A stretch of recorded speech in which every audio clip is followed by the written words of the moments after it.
గత ఎన్నికలతో పోల్చుకుంటే ఈ ఎన్నికలు మాత్రం చాలా ఆసక్తికరంగానే ఉన్నాయనుకోవచ్చండి. చాలా ఎగ్జైటింగ్గా ఉంది, లేకపోతే ఇంత ఉత్కంఠభరితంగా ఎక్కర్లేదు కదా. అవును, మీకు లాస్ట్ ఎలక్షన్స్ మీరు చూస్తే ఒక 1 year బిఫోర్ అర్థమైంది. అవును, చాలా మందికి ఒప్పుకోలే. నేను 1 year బిఫోర్ ఒక వీడియో పెట్టాను, చంద్రబాబును దడపుట్టించే 8 అంశాలని. ఇప్పటికీ యూట్యూబ్లో ఉంటుంది. చాలా మంది నాకేదో టీవీ మీద కోపం ఉందని మాట్లాడిన అనుకున్నారు. ఇప్పుడు మీరు చాలా మందికి అర్థం కావాల్సింది ఏంటంటే, మీరు ఒక ఎక్స్రే మీకు చెస్ట్లో ఏదో దగ్గొస్తుంటుంది, మీరు ఏం చేస్తారు, వెళ్ళి ఒక ఎక్స్రే తీసుకుంటారు.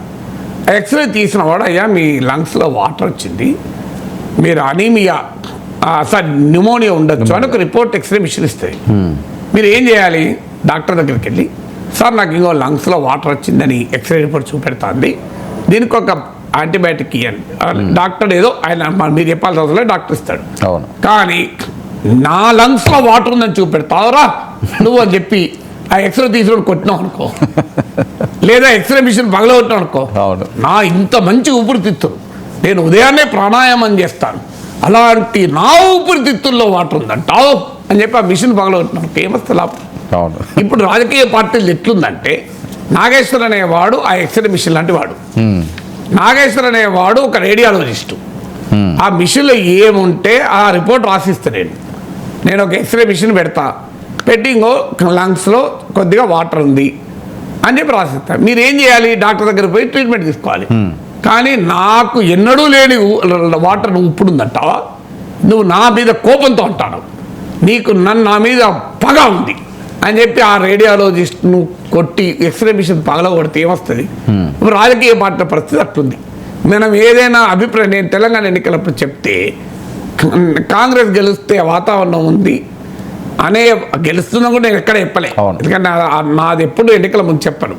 కానీ ఆ రాజకీయ పరిస్థితులు విశ్లేషిస్తే నేను కాంగ్రెస్ అని అన్నారు, మరి నేను నా వల్లనే రేవంత్ రెడ్డి ముఖ్యమంత్రి అయినా చెప్పండి, నా వల్లనే రేవంత్ రెడ్డి ముఖ్యమంత్రి అయ్యే సీన్ ఉంటే నేనే ముఖ్యమంత్రి అవుతా కదా, రేవంత్ రెడ్డి ఎందుకు కానిస్తా. నేను నాగేశ్వరే ముఖ్యమంత్రులు నిర్ణయించే పరిస్థితి ఉంటే, నాగేశ్వరే అధికారంలోకి వచ్చే పరిస్థితి, నేనే పార్టీ పెట్టి ఇప్పుడు ముఖ్యమంత్రి అవుతాడు కదా.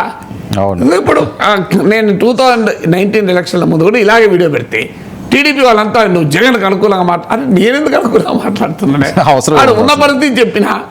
మరి ఏమైంది, నేను మాట్లాడినా, మరి నేను మాట్లాడిన జగన్మోహన్ రెడ్డి 150 సీట్లు రావడం ఆపిండా, ఎక్స్రే మిషన్ బాగా కొట్టిండు, కానీ ఏమైంది, రేడియోలో అటాక్ చేసిండు, కానీ ఏమైంది, జగన్మోహన్ రెడ్డి గెలిచిండు కదా. అందువల్ల అప్పుడు అంత స్పష్టత ఉండే, తెలంగాణ ఎన్నికల్లో కూడా స్పష్టత ఉండే. ఈ ఎన్నికల్లో మాత్రం చాలా ఎగ్జైటింగ్గా పిక్చర్ ఉన్నమాట నిజం. ఎవరు గెలిచినా బలమైన ఫైట్ ఇచ్చాడు, సీట్లు అయిన తర్వాత సంగతి. It's a very very spirited contest, తమ సర్వశక్తులు వడ్డారు. ఇక అందులో ఎక్కడ లీవ్ నో స్టోన్ అంటాడని ఇంగ్లీష్ ఈడియం ఉంది, హోల్స్ నో హోల్స్ బార్ అంటారు ఈడియం. ఆ నో హోల్స్ బార్ బ్యాటిల్, ఇక ఎక్కడ రాజీ లేని బ్యాటిల్ నడిపారు. అంతవరకు మాత్రం ఇద్దరు, అటు జగన్మోహన్ రెడ్డి కానీ చంద్రబాబు నాయుడు కానీ మామూలు ఫైట్ చేయలేదు. It's a really very very acrimonious battle, చాలా చాలా తీవ్రమైన పోరాటం చేశారు. గెలిపి ఎవరిని వరుస్తుందో June 4న తెలుసుకుందాం. కానీ పోరాటంలో మాత్రం ఎవ్వరూ తగ్గేదే లేదన్నారు ఇద్దరు కూడా, అటు జగన్ కానీ చంద్రబాబు నాయుడు కానీ తగ్గేదే లేదన్నారు. ఎవరిని జనం తగ్గిస్తారో మనకు తెలియదు, June 4లో చూద్దాం.